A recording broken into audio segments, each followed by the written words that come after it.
ಎಣ್ಣದೇನು ತಪ್ಪಿಲ್ಲ. ನಾವು ದೇವಸ್ಥಾನಕ್ಕೆ ತಂದ್ಬಿಟ್ಟು ಕರ್ಕೊಂಡೋಗಿದ್ವಿ, ಬಾಡಿಗೆಗೆ ಅಂತ ಬಂದಿದ್ರು. ಆ ಎಣ್ಣದೇನು ತಪ್ಪಿಲ್ಲ. ಅವ್ರೇನೋ ಜಗಳ ಮಾಡ್ಕೊಂಡು ನಡಿ ರೋಡಲ್ಲಿ ಕರ್ಕೊಂಡೋಗಿ ಟೋಲಲ್ಲೆಲ್ಲ ಅಲ್ಲಿ ಟೋಲ್ ಹತ್ರ ಎಲ್ಲ ಹೊಡೆದ್ಬಿಟ್ಟು ಏನಾದ್ರು. ನನ್ನ ಟಿ ಡ್ರೈವರ್ ಸರ್, ನಂದು KA03AN 5381 ನನ್ನ ಗಾಡಿ ನಂಬರು. ಬಾಡಿಗೆ ಬಂತು ಅಣ್ಣ, ಒಂದು ಹೊಸಕೋಟೆಯಿಂದ ಕೃಷ್ಣಗಿರಿಗೆ ಬಾಡಿಗೆ ಬಂತು. ಹೋಗಿದೆ ಸರ್, ಕೃಷ್ಣಗಿರಿಗೆ ಬಾಡಿಗೆ ಹೋದಾಗ ಕಸ್ಟಮರ್ಗೂ ಮತ್ತು ಅಲ್ಲಿರೋ ಲೋಕಲ್ಗಳಿಗೆ ಜಗಳ ಆಗೈತೆ. ಒಳಗಡೆ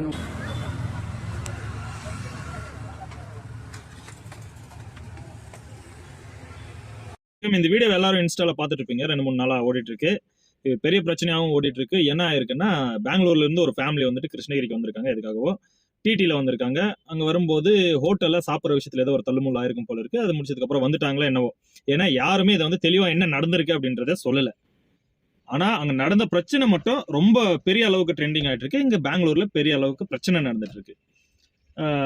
அந்த சம்பவம் முடிஞ்சதுக்கு அப்புறம் அந்த டிடில இருந்து வாபஸ் அவங்க பெங்களூருக்கு வராங்க. பெங்களூருக்கு வரும்போது பின்னாடியே நம்ம ஆட்கள் வந்து சேசிங் பண்ணிட்டு வந்து இங்க வந்து அவங்கள வந்து பிடிச்சு பயங்கரமா அடிச்சு ஒரு ரொம்ப மோசமான சூழ்நிலைக்கு தள்ளப்பட்டு அவங்க அந்த டிரைவர் அடிச்சு பல்லுகிலெல்லாம் உடைச்சு, வண்டியை உடைச்சு, கண்ணாடியை உடைச்சு ரொம்ப பிரச்சனை பண்ணியிருக்காங்க.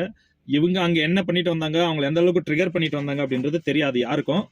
சரி, ஒருவேளை இவங்களுக்குள்ள பெரிய அளவுக்கு அங்க சண்டை நடந்திருந்தாலுமே கூட, அங்கத்துல இருந்து ஒரு பிரச்சனையோட இவங்க வந்திருந்தாலுமே கூட, இந்த அளவுக்கு மோசமா தாக்கணுமா? தமிழர்களோட பண்பாடு எப்படின்னா, தமிழர்களோட ஒரு கேரக்டரே எப்படி இருக்கும்னா, அங்க ஒரு ஃபேமிலி இருக்காங்களா, இல்ல பெண்கள் இருக்காங்களா, குழந்தைகள் இருக்காங்களா, சத்தியமா சண்டை போடாம விட்டுருவாங்க. உண்மையிலே இதுதான் நம்ம தமிழ் மக்களோட அது கலாச்சாரமும் பண்பாடுன்னு சொல்லுவாங்க. உண்மையிலே அதுதான் நம்ம பல அண்டைய காலங்கள்ல இருந்து நம்ம கத்துக்கிட்டு வர்ற கலாச்சாரமே அதுதான் நாகரிகமும் கூட. அப்படி இருக்கிற சூழ்நிலையில இவங்க அந்த ஃபேமிலியில அந்த லேடி சொல்றாங்க, குழந்தைங்க இருக்காங்க, எங்களை விட்டுருங்க ப்ளீஸ்ன்றாங்க. அப்போ கூட அவங்கள விடாம ஒரு ரோட்ல மடக்கி அந்த லாரியை உடைச்சு, அந்த டிடியை உடைச்சி, அந்த டிரைவரை வந்து பல்லெல்லாம் அப்படியே அடிக்கலாங்க. உள்ளமுள்ள ஏற்படுதா ஒருத்தர் இவரை அடிக்கலாம் அடியில பல்லெல்லாம் விழுந்து, வாயெல்லாம் ரத்தம், ரொம்ப பாடியை இன்ஜூர் ஆகிருக்கு அந்த டிரைவருக்கு. நான் இந்த இடத்துல எதை பேசுறேன் அப்படின்றத புரிஞ்சுக்கங்க. ஒரு ஓட்டுநர், ஒரு டிரைவர் வந்து தான் வீட்டை விட்டுட்டு வெளியில எதுக்கு போறான் அப்படின்னா, வயிற்று பொழப்புக்கு. அவனை நம்பி அவனோட ஃபேமிலி இருக்கு. அவன் குழந்தை குட்டிங்களை வளர்க்கணும், அவனோட ஃபேமிலியை பார்க்கணும், அவனோட கமிட்மெண்ட்ஸை பார்க்கணும். கஞ்சிக்கு சத்தவங்க தாங்க அதிகமா டிரைவர்ஸ் இருக்கிறாங்க. ஏன்னா வண்டியில உட்காந்து வண்டி ஓட்டுறவன் எல்லாம் கோடீஸ்வரன், பணக்காரன், சொந்த வண்டி வச்சுன்னு இருப்பான் அப்படின்னு சொல்லி நினைக்காதீங்க. அவன் வயிற்று பொழப்புக்கு தான் வந்திருப்பான். அங்க உங்களுக்கு ஒரு சின்ன தள்ளுமுள்ளு ஏற்பட்டுச்சு அப்படின்னு சொன்னா, சரி ஓகே 2 அடி டிரைவர் அடிச்சிட்டீங்களா, விட்டுருங்க. அது என்ன, ஒரு பிரச்சனைன்னு வந்தாலே, டிரைவிங்ல ஒரு பிரச்சனைன்னு வந்தாலே வண்டியை தான் உடைக்கணுமா? ஒரு வண்டியை வாங்குறதுக்கும் அந்த வண்டியை காப்பாத்துறதுக்கும், இஎம்ஐல இருந்து சீசிங்ல இருந்து காப்பாத்துறதுக்கும் ஒரு டிரைவரும் எந்த அளவுக்கு பாடுபடுறாங்கன்னு தெரியுங்களா? ஒரு வண்டியை காப்பாற்றணும், 4 வருஷம் இஎம்ஐ கட்டி ஒரு வண்டியை காப்பாற்றணும்னா படாத பாடு. அந்த பேய் கூட, நாய் கூட அவ்வளோ பாடுபடாது. அவ்வளோ கஷ்டம் இருக்குங்க ஒரு வண்டியை காப்பாத்துறது. அப்படி இருக்கிற சுச்சுவேஷன்ல ஒரு வண்டியை சாதாரணமா நீ ஓடிக்கிற, ஒரு வண்டியை அந்த டிரைவரை சாதாரணமா அடிக்கிற, அந்த டிரைவர் இப்போ 1 மாசம் வீட்டுல படுத்துட்டான்னா அந்த வாழ்வாதாரம் எங்க போகும்? இப்போ சரி, நீங்க அடிச்சிட்டீங்க, அங்கத்துல இருந்து இங்க வர டிரைவர்ஸ், இங்க இருக்கிறவன் அப்படி அடிக்க ஆரம்பிச்சானா எங்க போய் முடியும்? அப்ப அவன் ஊர்ல அவன் சாப்பிட்டுக்கணுமா சம்பாதிச்சு, அவன் ஊர்ல அவன் ஓட்டிக்கணுமா? அப்படியே ஓட்டுனா அதுக்கான தொழில் வாய்ப்புகள் நீங்க ஏற்படுத்தி வச்சிருக்கீங்களா? வெளியூருக்கு போற டிரைவருங்களை வந்துட்டு இந்த ரவுடிங்க மாமூல் கேட்டு அடிக்கிறாங்க. எங்கெங்கயோ இப்ப நாங்க இந்த கன்னடால இங்க போராடுற இவங்களுக்கும் சொல்றேன், வெளியில தூரமா போற நமக்கு வந்து இந்த டிரைவர்ஸுக்கு வந்துட்டு ஒரு பக்கம் ரவுடிங்க மாமூல் கேட்டு அடிக்கிறானுங்க, ஒரு பக்கம் திருட்டு நாய்ங்க வந்துட்டு கத்திய காட்டி மிரட்டி திருடிட்டு போறாங்க. எத்தனையோ பிரச்சனைகள் வந்து டிரைவர்ஸ் ஓட்டுநர்களுக்கு இருக்கு. அதெல்லாம் எவனுமே குரல் கொடுக்க மாட்டாங்க. இது வந்து அவங்கெல்லாம் வந்து சுயமா வந்து தத்தளிச்சுட்டு இருக்காங்க டிரைவருங்க தான் சொல்லணும். அந்த மாதிரி சூழ்நிலையில இப்படி ஒரு பிரச்சனை வேற. நீ என்னதான் நடந்திருக்கட்டுமே, பிரச்சனை இருக்கட்டுமே, காவல்துறையில கம்ப்ளைண்ட் கொடு. எதுக்கு காவல்துறை இருக்கு? போலீஸ் கிட்ட கம்ப்ளைண்ட் கொடுத்தா அவங்களை தூக்கி உள்ள வை. தப்பு பண்ணியிருந்தா எடுத்துட்டு போயிட்டு உள்ள வை. ஆனா வந்து அவங்கள ஒரு எவ்வளவு பேனிக் ஆகும் யோசிச்சு பாருங்க. அந்த குழந்தைங்களுக்கு எவ்வளவு பேனிக் ஆயிருக்கும்.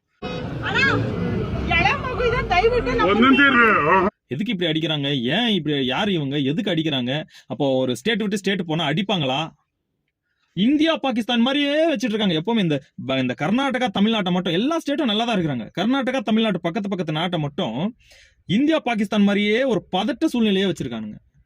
இது அது அரசியலா, இது ஒரு என்ன ஒரு விஷயமும் நம்மளால சொல்ல முடியல. இது எப்பேற்பட்ட மனநிலை இது? ஏன் இது பக்கத்து மாநிலம், இதை நம்ம அனுசரிச்சு ஒன்னா வாழ வேண்டிய மாநிலம் இது. இதை போயிட்டு ஒரு இந்தியா பாகிஸ்தான் மாதிரி ஒரு எல்லையில வாழ்ற மாதிரி, இந்த பாகிஸ்தான் பார்டர்ல வாழ்ற மாதிரி இருக்கு இந்த ஒசூர் மக்களுக்கும் அத்திப்பள்ளி மக்களுக்கும் இருக்கிற அந்த பரிஸ்திதி, இந்த கஷ்டங்கள், சூழ்நிலைகள். நான் ஒரு வீடியோ போட்டிருந்தேன் ஏற்கனவே, இந்த கொடி கட்டிட்டு போறவங்களை அடிக்கிறாங்களே அப்படின்னு சொல்லிட்டு. அதுக்கு அவ்வளோ கமெண்ட், எப்படி கெட்ட கெட்ட வார்த்தைகளை எப்படி திட்டுறானுங்க தெரியுமா? நான் நான் இங்க வாழ்ந்துன்னு தமிழ்நாட்டு மக்களை தரக்குறவா பேசல. அதே மாதிரி நான் தமிழன்றதுனால இங்க இருக்கிற கன்னடர்களை நான் கேவலமா பேசல. நான் என்ன சொல்றேன்னா, ஓட்டுநர் அப்படின்றது ஒரு சமுதாயம், ஒரு கம்யூனிட்டி செப்பரேட். அதுக்கு இந்த ஜாதி, மதம், மொழி, இனம் எதுக்குமே சம்பந்தம் கிடையாது. ஓட்டுநர்ன்றது அது ஒரு தனி ரகம், அது ஒரு தொழில் மட்டும் கிடையாது. இது இங்க இருக்கிற ஓட்டுநர் ராஜஸ்தானுக்கு போனாதான் அங்க இருக்கிறவனுக்கு சாப்பாடு, பஞ்சாப்ல இருக்கிறவன் தமிழ்நாட்டுக்கு வந்தாதான் இங்க இருக்கிறவனுக்கு சாப்பாடு. ஓட்டுநர்ன்றது தனி கம்யூனிட்டி. அதை தப்பா புரிஞ்சுக்கிட்டு நீ கர்நாடகாவில் நம்ம கொடியை கட்டிட்டு போய் விடுவானா அப்படின்னா, கொடியை உருவாக்கு. 1.5 லட்சம் கொடி இருக்கு தமிழ்நாட்டுக்குன்னு எங்க இருக்கு கொடி? நீ கொடியை உருவாக்கு. அதெல்லாம் செய்ய மாட்டேன். அவன் வந்தா இங்க அடிப்பேன். அவன் வந்தா இங்க அடிச்சிங்கன்னா அங்க நம்ம ஆட்கள் போகும்போது அவங்க அடிப்பாங்க. அப்போ அவங்க நாட்டுல அவங்க வண்டி ஓட்டிக்கணும், நம்ம மாநிலத்துல நம்ம வண்டி ஓட்டிக்கணும். இது முடியுமா?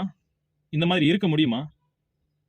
புதுசா ஒன்று எதையாச்சும் உருவாக்கி புதுசா ஒரு பிரச்சனையை பண்ணி தயவு செஞ்சு இந்த மாதிரி ஒரு தீராத பகையை உருவாக்கி விட்டுறாதீங்க. இது நம்ம பக்கத்து மாநிலம். இங்க இருக்கிறவங்கள நீங்க சொல்றீங்க அவங்க விட்டுருவாங்களா, அவங்க செய்யலன்றாங்க.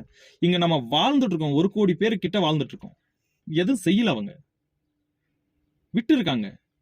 அத சின்ன விஷயம். இங்க திருவள்ளுவர் சிலை இருக்கு, காமராஜர் ரோடு இருக்கு, இங்க இன்னும் எத்தனையோ இருக்கு. உங்களுக்கு அங்க ஓடுறதை விட இங்க தமிழ் படங்கள் ரொம்ப அதிகமா ஓடுது. அங்க ஃபேன்ஸை விட இங்க ஃபேன்ஸ் நிறைய இருக்கிறாங்க. கன்னட மக்கள் நம்ம தமிழ் ஆக்டர்ஸை விரும்புறாங்க. நான் அவங்க மொத்த பேரும் நல்லவங்கன்னு சொல்லல, அவங்களையும் நல்லவங்க இருக்காங்க. இங்க இருக்கிற இந்த 2 மாநிலத்துக்கும் இங்க பாருங்க, ஐபிஎல்னாலும் சிஎஸ்கே ஆர்சிபின்னு வந்தா இங்க அடிச்சுக்கின்னு சாவறானுங்க. காவேரி பிரச்சனை வந்தா அடிச்சுக்கின்னு சாவறோம். மற்ற எந்த பிரச்சனை வந்தாலும் கர்நாடகா வர்சஸ் தமிழ்நாடு இப்படிதான் ஓடிட்டு இருக்கு. இது 2 பக்கத்து அண்டைய மாநிலம். 2 சீஃப் மினிஸ்டரும் ஒன்னதான் இருக்கிறாங்க, 2 அரசியல்வாதிகளும் ஒன்னதான் இருக்கிறாங்க. தேவையே இல்லாம ஒன்னுத்துக்குமே உதவாத நாம தான் இதை பெரிய பிரச்சனையா மாத்தி 2 மாநிலத்துக்கும் பகையை உண்டாக்கி இது பெரிய விஷயமா பிரச்சனையா பண்ணிட்டு இருக்கோம். தயவு செஞ்சு நீங்க என்ன மேட்ச் பண்ணிக்கோங்க, உங்களால முடிஞ்சா இவங்களை அடிங்க, அவங்களால முடிஞ்சா உங்களை அடிக்கட்டும். இந்த ஓட்டுநர் சமுதாயத்தை விட்டுருங்க தயவு செஞ்சு. இது ஒரு தனி கம்யூனிட்டி, இது ஒரு தனி ஒரு சமூகம். இவங்களுக்கும் ஜாதிக்கும் சம்மந்தம் இல்லை, இவங்களுக்கும் மதத்துக்கும் சம்மந்தம் இல்லை, இவங்களுக்கும் மொழிக்கும் சம்மந்தம் இல்லை, யாருக்கும் எந்த சம்மந்தமும் கிடையாது. இவங்க இங்க வண்டி எடுத்தாங்கன்னா இன்னைக்கு கர்நாடகால சாப்பாடு காலையில, மத்தியானம் தமிழ்நாட்டுல சாப்பாடு, நைட்டு கேரளால சாப்பாடு, நாளைக்கு பார்த்தா பஞ்சாப் ராஜஸ்தான் இருப்பாங்க. அதனால ஓட்டுநர்களை விட்டுருங்க. ஏற்கனவே நிறைய கஷ்டத்தை அவங்க அனுபவிச்சுட்டு இருக்காங்க வண்டிங்களை வாங்கிட்டு, வண்டிகளை காப்பாத்துறதுக்கு. இதுல சென்ட்ரல்ல நீங்க எந்த மாதிரி ஒரு பிரச்சனைகளை வர மாட்டணும்னா பார்த்து நடந்துக்கங்க. எனிவே இனிமே தயவு செஞ்சு எந்த ஓட்டுநரையும் இந்த மாதிரி மோசமா அடிக்காதீங்க. இது ரொம்ப பார்க்கறதுக்கு வருத்தமா இருக்குது. இந்த தமிழ் மக்களா இப்படி பண்றீங்க அப்படின்றது ரொம்ப வருத்தமா இருக்கு. நான் பேசுனது பெரிய தப்பா எடுத்துட்டு இதை கமெண்ட்ல பயங்கரமா ஆக்ரோஷமா திட்டாதீங்க. நான் நிதர்சனத்தை பேசியிருக்கேன். இனிமே இப்படி ஒரு சம்பவம் நடக்காம பாத்துக்கங்க. நன்றி மக்களே, வணக்கம்.